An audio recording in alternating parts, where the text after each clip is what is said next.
What is up, my fam? I hope you are all having an amazing week. Oh my gosh, you guys, this is gonna be the best Q&A we have ever done, guys. This was a Snapchat video Q&A. So I put out a post on Instagram and asked you guys to send me a video of yourselves asking me a question, and you guys, oh my goodness, you have delivered. You guys are the cutest, most adorable human beings on the planet. Like, I was dying reading through them. I don't know if you guys saw my snaps, but I posted some of your questions on Snapchat as well, and oh my gosh, you guys are so cute. I just loved reading through all of them. It did take me hours. Like, I'm not gonna lie, my hand is so sore because I use my left hand when I'm opening up the snaps especially, and I had to videotape myself opening up all of them, but it was totally worth it, guys. This Q&A is gonna be so good. 15 questions that I think are the most relatable and most applicable to everybody here. Now, if you guys are new to Ask Kimberly Q&As, make sure you're subscribed to this channel, Ask Kimberly, and click that little notification bell so you get notified every time a new video is released or every time a new Q&A comes up. And of course, guys, make sure you're following on Instagram because that is where the post goes for the Q&A each and every week. And of course, guys, follow on Snapchat too because it is so much fun over there. That's where things get a little bit crazy and fun, and obviously that's where we do Q&As now sometimes. So are you guys ready for the cuteness? Are you ready for the amazing questions? Are you ready to meet other Ask Kimberly subscribers, like see their faces and really like get to know each other? I'm so ready, guys. Let's get right into question 1. So question number 1 is from Jill2220, and she says, "Hey Kimberly, my kind of crush, I like him a little bit, likes my arch enemy. What do I do?" Also, like, she likes him too, and she's so rude, and oh my gosh, please help. And Peyton has a question that's sort of similar about a flirty girl. So my question to you is, how do I deal with a flirty girl, and how do I stand out from her and get him to notice me? So both of you guys are asking about how to deal with another person who has a serious thing for your crush. And this can be made even worse when this person is like your arch enemy or like a super flirty person, and you're like, how am I ever going to be able to compete with that person? Like, how will I ever catch my crush's eye if I don't have the same skills that they do? I'm not gonna lie to you guys, flirting does work, and that's why I have so many videos on flirting. It's a way to capture someone's attention. It's a way to create attraction and a bond. If you are dealing with someone who's super flirty, it may be more tough to get your crush's attention because there's a chance that they may actually enjoy that flirting from the other person. The first thing I would say is definitely try and put yourself out there. Use some of the flirting tricks that I've told you in some of my videos. It doesn't have to be super over the top, but it just has to be enough to let your crush know that you are interested. If you do this and your crush is not responsive, if they're still kind of flirting with this other person, do not worry about it too much because flirting can only go so far. The rest is about your actual attraction to someone. So if your crush is actually going to choose this like really over the top person or someone that you don't really like above you, then that kind of says something about their character too, and maybe just shows you that you don't really want to be with them anyway. Also, you guys, I am loving this little phone case from Russell Miami. I am going to leave the link down below for you guys in case you like it. Alright, you guys, question 2 is from Lively14, and she says, "Hey Kimberly, I was just wondering what are your top 5 scents you'd recommend to teenage girls trying to make their crush fall in love with them?"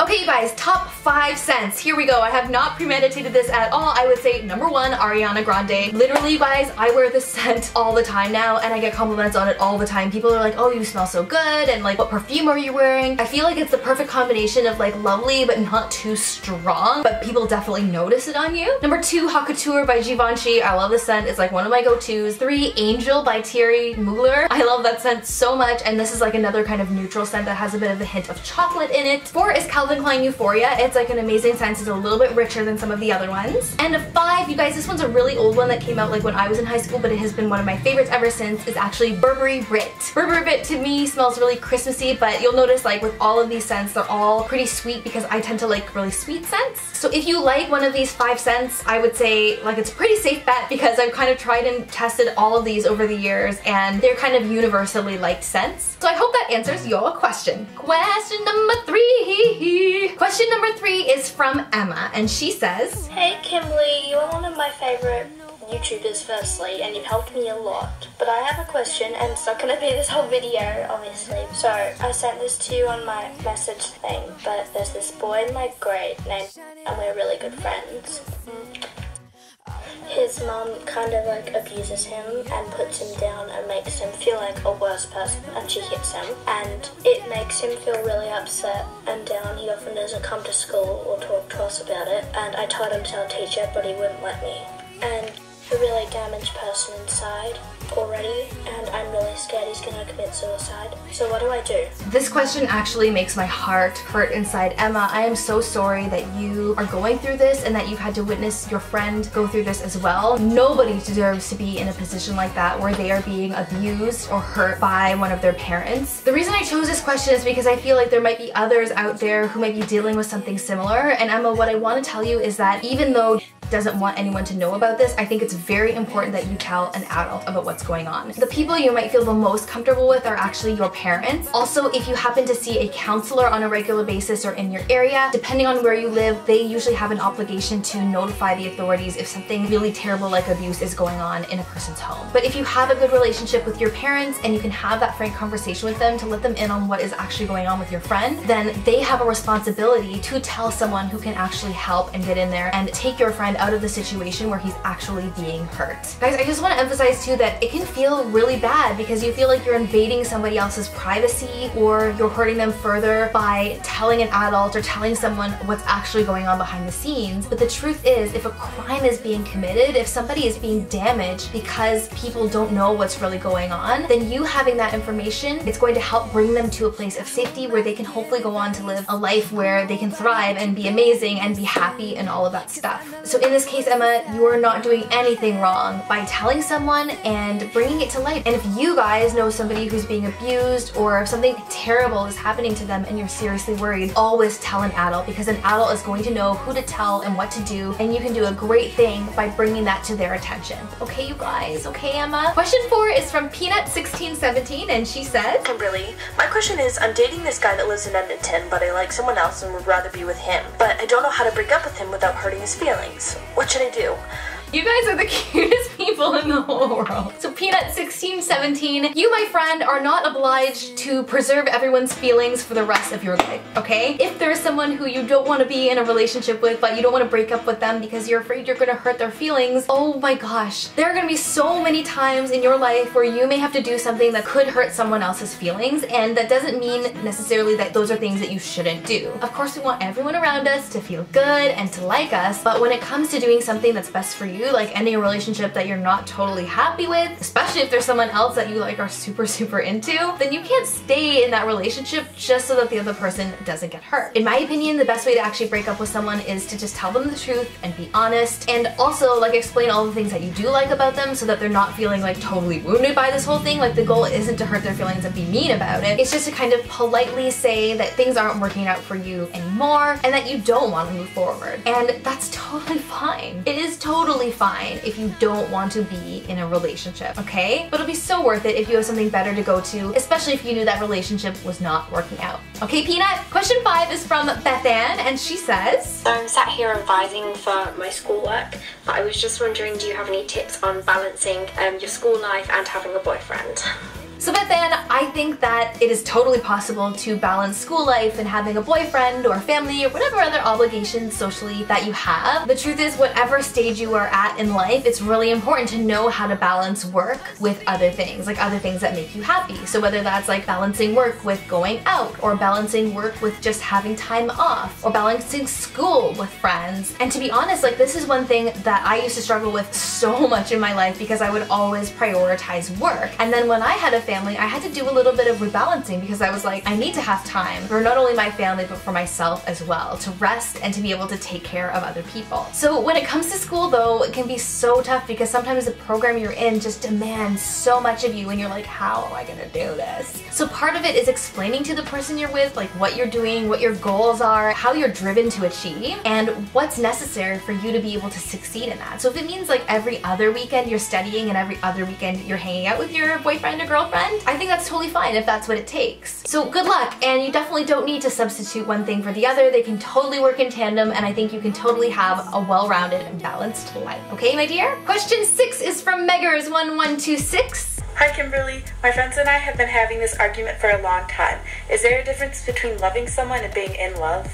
The example that one side of the group has is that you love a parent, but you're not in love with the parent. So we're arguing about this. This is such a good question. Is there a difference between loving someone and being in love with them? This might be one of the most challenging questions ever. I mean, you guys are having some pretty awesome discussions in your friend group because there are so many different ways you can interpret this question. First of all, I want to ask you guys, ask Kimberly community, what do you guys think? What do you think, fam? Is there a difference between loving someone and being in love with them? And so my response to that would actually be that I think there are different kinds of love. So like the love that you have for a parent, and then like romantic love where there's like a chemistry and a more sexual or romantic attraction to that person. But I would say that you can be in love with a family member. So for example, when I had my daughter Cassie, like the day she was born, I looked at her and I was like, I'm falling in love with you. Like I fell in love with my little baby. And then as she's growing, I feel like there's an intense feeling of being in love with my little girl. You know, that's obviously different than a romantic kind of love, but I do think that you can have like an overwhelming sense of love with someone who you truly care about. Obviously, as a parent, that's how I feel about my child. I don't know if that's how children feel about their parents. Like, I don't think I ever felt that way about my parents growing up, but maybe they felt that way about me and my brothers when we were born, when we were growing up. So it's just like a really hard question to answer. I think maybe if you look at it like, you know, if you love someone, that's kind of like a familial love where you just really care about what happens to that person and you just love them so much. But then there's like a romantic kind of love, and I would say that's probably like being in love with someone. So that's kind of like the romantic, like all-encompassing lust and love that come together, and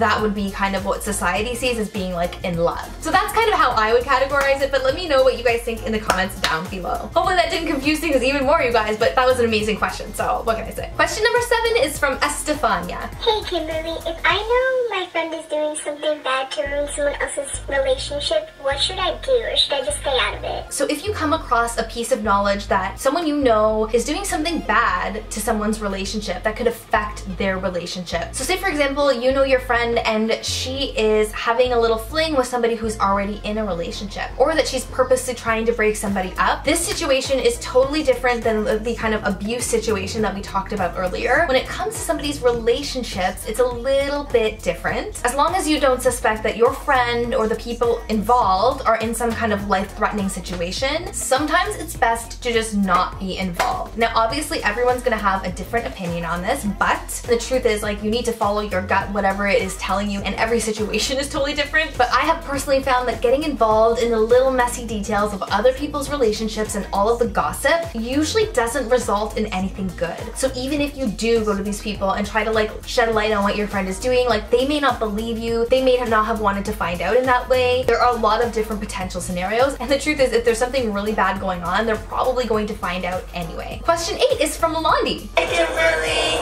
we want to know a perfect hairstyle for some casual wear. Yeah, we love you, bye!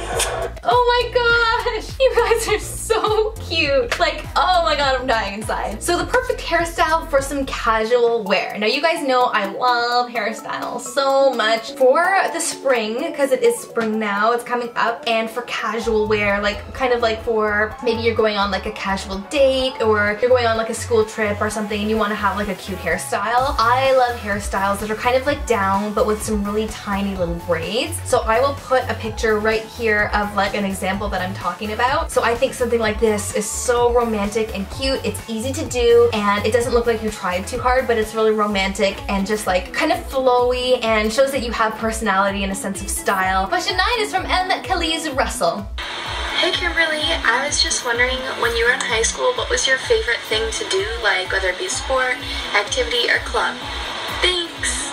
Seriously, you guys are killing me. Like, you're so cute. Your smiles and your personalities and your enthusiasm just like gets me. Honestly, guys, when I was reading all of the snaps and like going through all of them, like I was actually almost in tears because it was just like so overwhelming, all the positive things you guys had to say about the community and the channel, and it just makes me want to keep going. Okay, so when I was in high school, I think my favorite activity would probably have been singing and dancing. So we had like a yearly kind of talent show called the Jamie and Jam. I went to a high school called St. James, so it was called the Jamie and Jam, and every year I would perform and I would always really look forward to that. And I really loved singing, like, this is really funny, but we had like a little church choir. I also did something which is sort of embarrassing now, but it was called liturgical dance. So it was like dancing in church where we would like reenact This is so funny because I'm like so not a religious person now, but we would actually like reenact scenes. Like, so for example, like we did like the Mary and Jesus like in a manger kind of scene with dance on point shoes, so that was really fun. But yeah, like I just really loved being involved in music and dance at my school. That was that. Question number 10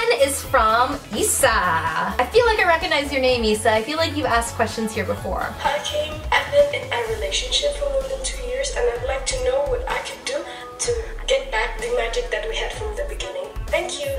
Issa, this is either one of two things, and I think it's gonna take you to judge which of these two scenarios is you. On one hand, it could be that your relationship is perfectly strong, it's really great, and you're meant to be, except like the spark has faded, and it's just gonna take a little bit of work to get that back. But on the other hand, it could be that this relationship is actually not working out, and that it is actually time to move on. If you are trying to get the spark back in a relationship, there's a couple things you can try. Number one, talking about your goals and dreams and setting some goals as a couple. So whether that's like taking a romantic trip somewhere or like going on like a super luxury date, like something really awesome. And also trying to put some more time back in your relationship just so that you can actually reconnect if you've lost some of that spark. But if you're doing a lot of these things and you're trying, you're working at it, and you are just not feeling that same chemistry that you had before, do not fret. It's probably not your fault. It could be because the relationship actually has lost its spark, and this is totally possible when people are growing up and when you've changed a little bit. And not all relationships stand the test of time, so it's not something you need to beat yourself up over, but I think you really need to like have a think with yourself and try and figure out which of the two scenarios it is. I really wish you the very best of luck, Issa. Question 11 is from Dreamscape Faye, my girl Asma on Twitter. Go check her out, go follow her, she's so cute. Hey Kimberly.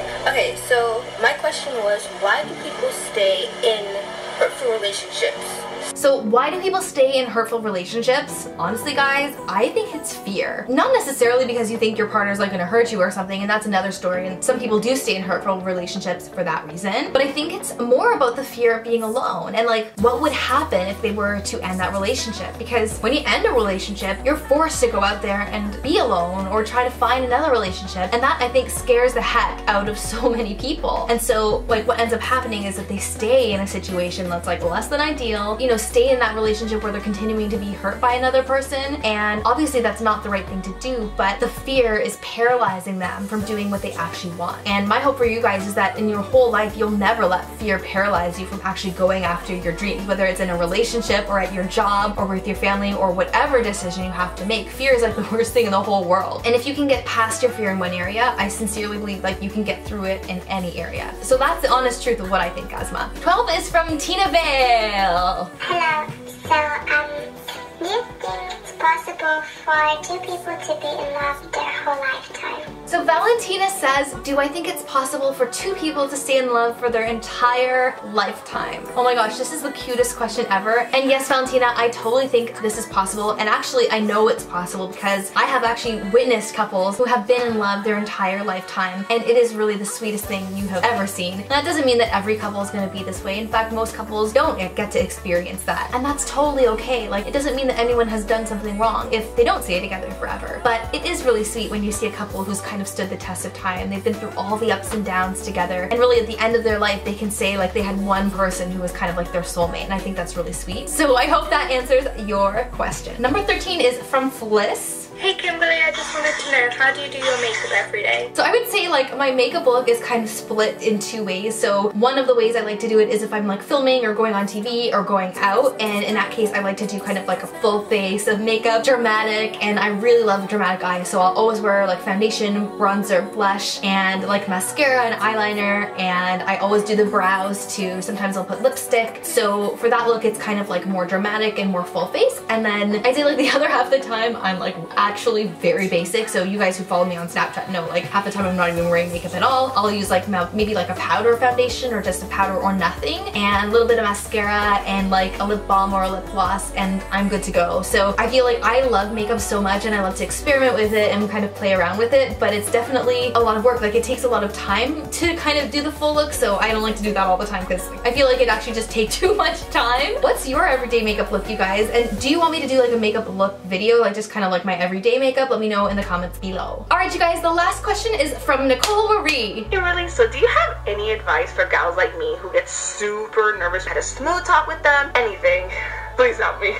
So Nicole says, do I have any advice for gals like her who get super nervous around their crush and like how to kind of smooth talk them or whatever? And I can honestly say that the only way to truly feel confident around other people is to practice. So this is going to involve definitely putting yourself out of your comfort zone many times, and it's not going to feel easy at first, obviously. To be able to put yourself out there and to be able to not be nervous around someone who you actually like, it's so much harder when you actually like someone, by the way, is a skill. Yes, it comes down to your confidence, but totally guys, it actually comes down to your practice. So practice putting yourself out there, practice being smooth, practice being yourself and being totally confident, and eventually you will start to do this naturally. It is a lot easier to appear confident when you are having fun. So I'd say if anything, just put like a huge smile on your face and don't be afraid to be like a little bit sassy and a little bit fun when you're around your crush, because sometimes that can help you get that little boost of confidence that you need. Alright you guys, oh my gosh, that was definitely my favorite Q&A that I've ever done with you guys. Let me know if you want to do more video snap Q&As, because like for me it was so meaningful to like see your faces. I love to make videos and I'm also aware of how many of you out there are, but it's really hard for me to actually visualize how many of you there are, and when I see your faces, like it makes it so worth it for me to like do what I do, and it just inspires me so much. You guys are so sweet and so dedicated and so amazing in your own unique ways, and I'm sure that all of you are gonna go on and like really have an impact on the world and help change it for the better. Like I have so much faith in all of you. Seeing you guys just inspires me. So thank you for being my subscribers, and thank you for participating in this Q&A, and I hope we do more like this soon. Alright you guys, if you love this video, obviously huge thumbs up, and make sure you're following on Instagram of course and on Snapchat so that you don't miss like next time, because I'm sure we're gonna have so much fun again. And I'll see you next time for more weekly videos on relationships. Bye you guys. Mwah.